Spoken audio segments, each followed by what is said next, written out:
কর্মবিরতি পালন করছেন টেকনোলজিস্ট ও ফার্মাসিস্টরা। এতে চরম দুর্ভোগে পড়েছেন রোগী ও স্বজনরা। এ নিয়ে বিস্তারিত জানাতে চট্টগ্রাম মেডিকেল কলেজ হাসপাতাল থেকে যুক্ত আছেন সহকর্মী ফয়সাল করিম, চাঁদপুর সরকারি জেনারেল হাসপাতাল থেকে যুক্ত আছেন তালহা জুবায়ের। শুরুতেই যাচ্ছি বন্দরনগরীতে। ফয়সাল, জানাবেন কর্মবিরতিতে কি দাবি জানাচ্ছেন টেকনোলজিস্ট ও ফার্মাসিস্টরা, পাশাপাশি সেবা পেতে কি ধরনের ভোগান্তি তৈরি হয়েছে?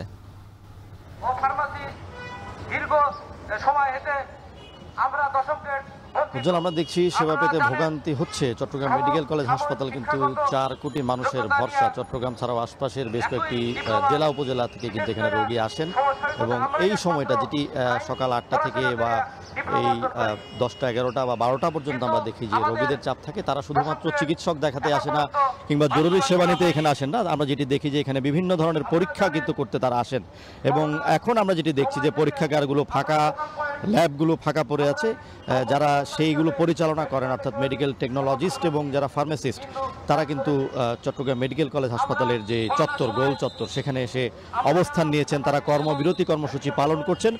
কেন্দ্রের সাথে মিল রেখে তারা এই কর্মসূচি পালন করছেন এবং তাদের দাবি হচ্ছে তাদের এখন 11তম গ্রেড আছে, সেই গ্রেড থেকে এক ধাপ উন্নীত করে তাদেরকে 10ম গ্রেডে আনতে হবে, এমন একটি দাবি তারা জানাচ্ছেন। এবং এই দাবিতে তো গত 30 তারিখ তারা এখানে অবস্থান নিয়েছিলেন 2 ঘন্টার জন্য এবং আজকে কিন্তু সেই সময়কাল বাড়িয়ে তারা 4 ঘন্টা এই কর্মবিরতি পালন করছেন। সকাল 8টা থেকে শুরু হয়েছে, বেলা 12টা পর্যন্ত কর্মবিরতি চলবে। অর্থাৎ যেই সময়টাতে রোগীদের চাপ থাকে, দীর্ঘ সারি থাকে চট্টগ্রাম মেডিকেল কলেজ হাসপাতালগুলোর বিভিন্ন পরীক্ষাগারের সামনে, আমরা কিন্তু শত শত রোগীর ভিড় দেখি প্রতিদিন এবং এক একটি পরীক্ষার জন্য ঘন্টা ব্যাপী অপেক্ষা করে একজন রোগী বা স্বজনকে কিন্তু সেই পরীক্ষা করাতে হয়। তো সেই ধরনের একটি অবস্থায় কিন্তু আমরা দেখছি যারা যাদের উপর নির্ভর করে পরীক্ষাগুলো হয় তারা কিন্তু মাঠে নেমে এসেছেন এবং এই দুর্ভোগের কথা কিন্তু স্বীকার করে নিচ্ছেন যারা এখানে আছেন, যারা টেকনোলজিস্ট ও ফার্মাসিস্টদের মধ্যে যারা নেতৃবৃন্দ আছেন। তারা বলছেন যে রোগীদের এই দুর্ভোগ তারা চান না, কিন্তু তারা যেটি বলছেন যে আসলে বছরের পর বছর তারা এই নিরলস সেবা দিয়ে এসেছেন। চট্টগ্রামের যারা রোগী আছেন, চট্টগ্রামের যারা সংকটাপন্ন রোগী আছেন এবং করোনা কালে কিন্তু তারা একটি অগ্রণী ভূমিকা রেখেছেন, এমনটি দাবি করে তারা বলছেন যে একটি গুরুত্বপূর্ণ অবস্থানে থেকেও তারা কিন্তু তাদের যে সুযোগ সুবিধা, তাদের যে দাবি দেওয়া, সেগুলো কিন্তু তারা পাচ্ছেন না এবং এই না পাওয়ার কারণেই তারা কিন্তু আসলে চট্টগ্রামেও মাঠে নেমেছেন এবং তারা বলছেন যে এই কর্মবিরতি, যে 4 ঘন্টার কর্মবিরতি, সেটি কিন্তু আগামীকাল, সেটা যদি আজকের মধ্যে এই দাবি মেনে নেওয়া না হয় তাহলে আমরা যেটি শুনছি যে তাদের যে কর্মসূচি আগামীকাল সেটি হচ্ছে কমপ্লিট শাটডাউনের দিকে যারা যাবেন এবং তাদের আসলে একটাই দাবি যে আসলে তাদেরকে 10ম গ্রেডে যাতে উন্নতি করা হয়, তাদের যে সুযোগ সুবিধা প্রাপ্য রয়েছে সেই সুযোগ সুবিধা যাতে তারা পায় এবং সরকারের কাছে সেটাই তারা দাবি জানাচ্ছেন। এবারে চাঁদপুর থেকে তালহা, জানাবেন কর্মবিরতিতে হাসপাতালে সেবার কি অবস্থা রয়েছে এখন?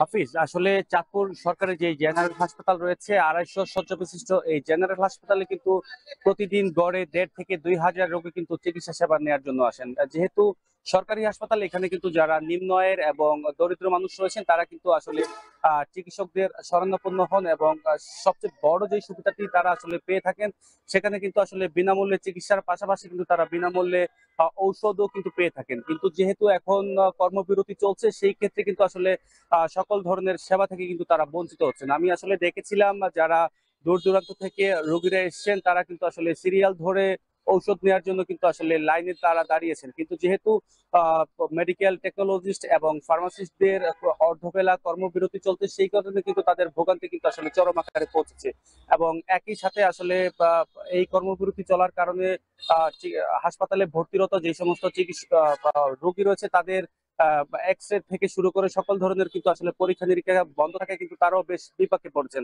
আমি কথা বলেছিলাম আন্দোলনকারীদের সাথে, তারা যেটা বলছেন আসলে তাদের যে যৌক্তিক দাবি, তারা মনে করছেন দীর্ঘদিন থেকে কিন্তু তাদের এই যৌক্তিক দাবির প্রেক্ষিতে কিন্তু তারা নানান ধরনের আশ্বাস কিন্তু বিগত সময়গুলোতে পেয়ে এসেছেন, কিন্তু এখন পর্যন্ত তাদের 11তম গ্রেড থেকে 10ম গ্রেডে উন্নীত না হওয়ার কারণে কিন্তু তারা আসলে বেশ সংক্ষুব্ধ এবং তারা বলছেন যে এই যে কর্মবিরতি তা কিন্তু হুট করেই তারা কিন্তু আসলে এই কর্মবিরতিতে আসেননি এবং এই কর্মবিরতি আসলে তারা কিন্তু আরো তীব্র থেকে তীব্রতর আকারে কিন্তু কর্মসূচি নিয়ে আসবেন।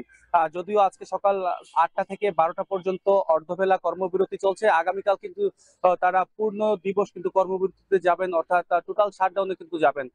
আর এই কর্মবিরতির কারণে কিন্তু আসলে যারা রোগী রয়েছে তারাও কিন্তু বেশ বিপাকে পড়ছেন এবং আন্দোলনকারীরা বলছেন তাদের এই যৌক্তিক দাবি যাতে সরকার মেনে নেয় এবং তাদের যাতে 10ম গ্রেডে পদোন্নতি করা হয়। তো সবকিছু মিলিয়ে উজ্জ্বল এই ছিল আমার চাঁদপুর থেকে।